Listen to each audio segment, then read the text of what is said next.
नमस्कार, मराठी माऊली चॅनलमध्ये स्वागत आहे. बघा आमचं चौथ्या गुरुवारचं डेकोरेशन कसं झालेलं आहे. आम्ही पूजेची मांडणी कशी केलेली आहे. सर्वात पहिल्यांदा गणपती महालक्ष्मी मांडली, त्यानंतर 5 फळांचा नैवेद्य दाखवला, त्यानंतर कवडी गोमती चक्राची पण पूजा केली, नंतर महालक्ष्मीचा मुखवटा कलशरूपी लक्ष्मी बनवून त्याची पूजा केलेली आहे. तर आमचा मुखवटा कसा वाटतो कमेंट करून सांगा. आमची पूजा कशी वाटते. त्यानंतर महालक्ष्मीची कथा पण आम्ही वाचलेली आहे आणि तुमच्यासाठी पण आम्ही व्हिडिओ अपलोड करत आहोत. तर आमची पूजेची मांडणी काही चुकलं असेल तर सांगा. सर्व महालक्ष्मीची पूजा करून घेत आहेत बघा. आज आहे मार्गशीर्ष महिन्यातला शेवटचा गुरुवार, त्याच्यामुळे आमच्या सुनबाई दोघी पूजा करून घेत आहेत. गजलक्ष्मी ठेवलेली आहे, लक्ष्मी ठेवलेली आहे बघा, मस्त छान सजवून. तर आता वाचून घेणार आहेत कहाणी पूर्ण गुरुवारची.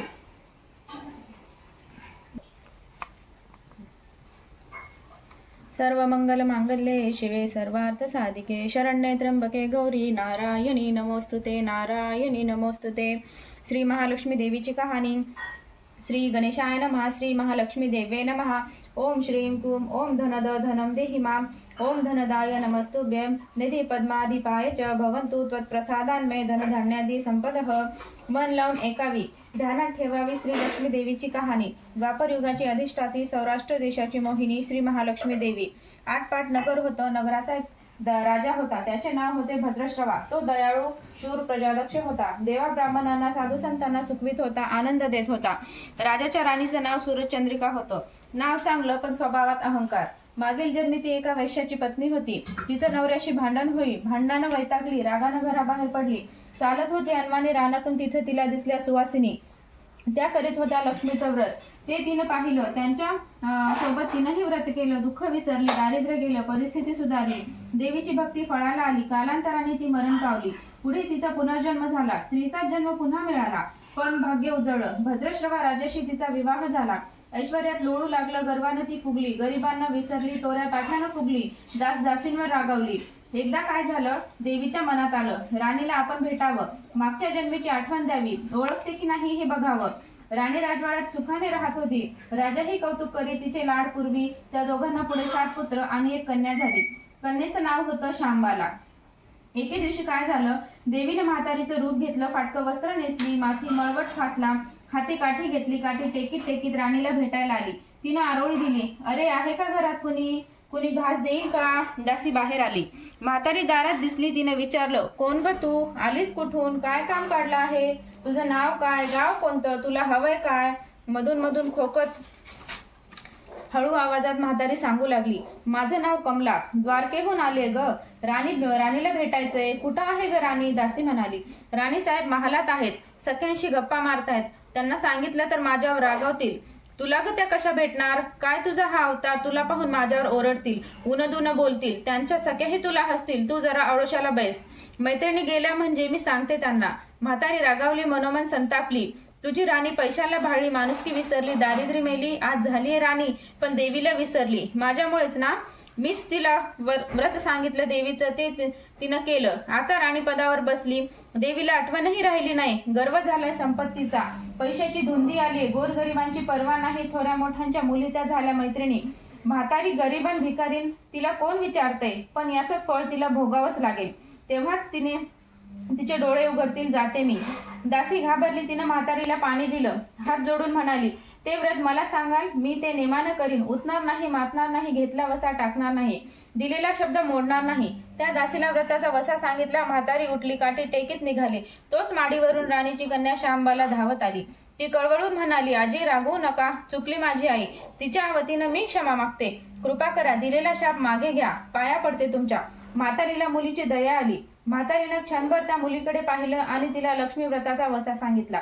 मुलीचा निरोप घेऊन म्हातारी निघणार, तोच राणी माडीवरून आली. दारासी येते तर म्हातारी दिसली. राणी ओरडली, ए थेरडे, कशाला आलीस? जा इथून. उठ म्हणते ना, जातेस की नाही? दुसरी घरं नाही दिसली तुला? म्हातारीने संतापाने घराघरा डोळे फिरवले. कपाळावर आठ्या पसरल्या. ती तडक घराबाहेर पडली. दासीने लक्ष्मी व्रत केलं. तिची स्थिती सुधारली. दासी पण गेलं. संसार सुखाचा झाला. पुढे मार्गशीर्ष महिना आला. पहिल्याच गुरुवारी शांबालेनं लक्ष्मी व्रतास सुरुवात केली. सगळे नेमधर्म पाळले. 4 गुरुवारी तिनं लक्ष्मी व्रत केलं. शेवटच्या गुरुवारी यथासांग उद्यापन झालं. सिद्धेश्वर राजाचा पुत्र मालाधर त्याच्याशी शांबालेचा विवाह झाला. राजवैभवातील शांबालेला राजवैभव मिळालं. हा होता लक्ष्मी व्रताचा प्रभाव. सुखा समाधानानं संसार चालू होता. भद्रश्रवा व सूरजचंद्रिका राणीचं मात्र भाग्य फिरले. शत्रूने राज्यावर चाल केली. भद्रश्रवाचं राज्य लुबाडलं.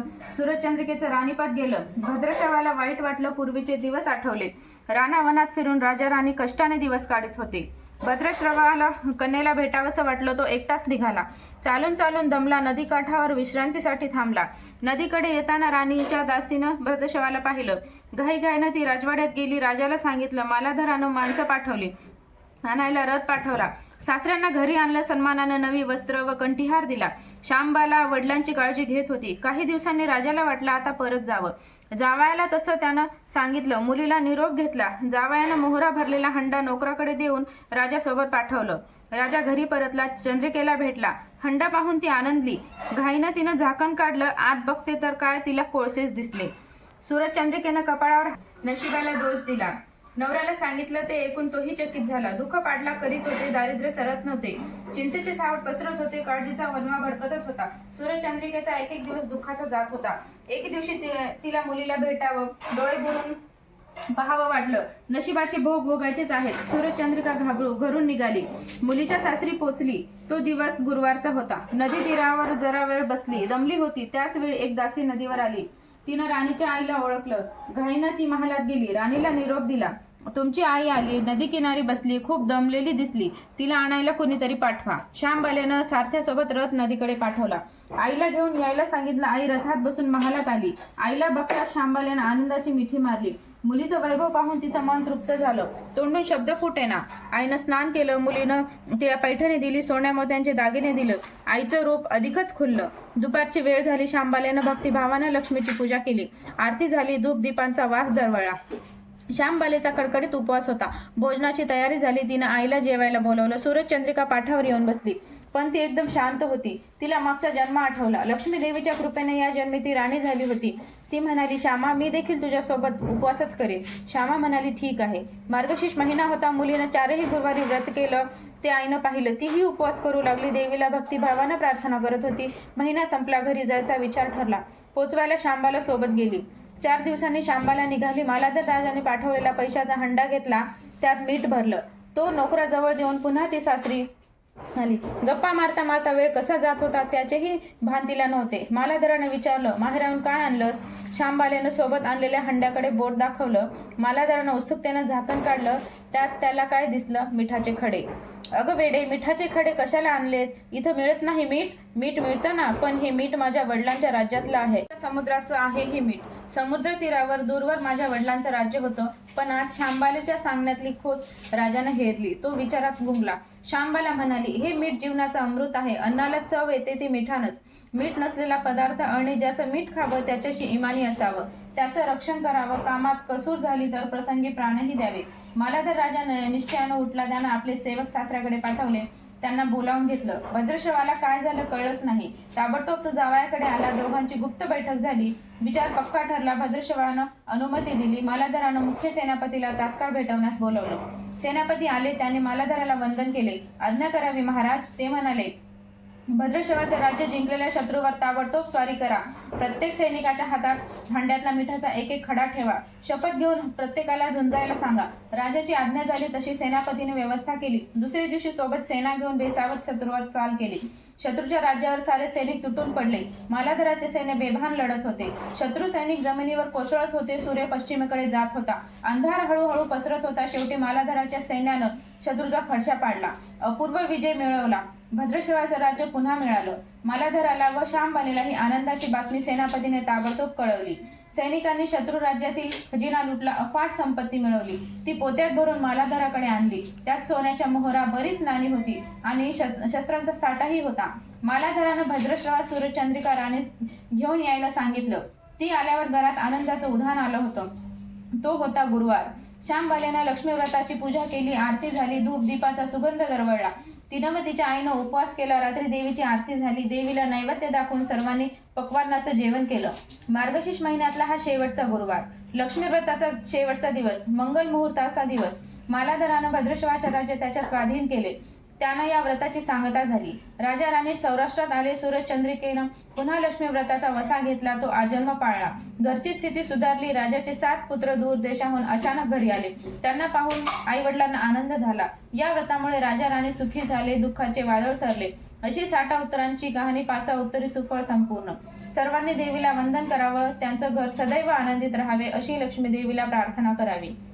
ओम महालक्ष्मीचे विद्महे विष्णुपत्नीचे धीमहि तन्नो लक्ष्मी प्रचोदयात्. शुभं भवतु. ओम महालक्ष्मी नमः. महालक्ष्मी माता की जय.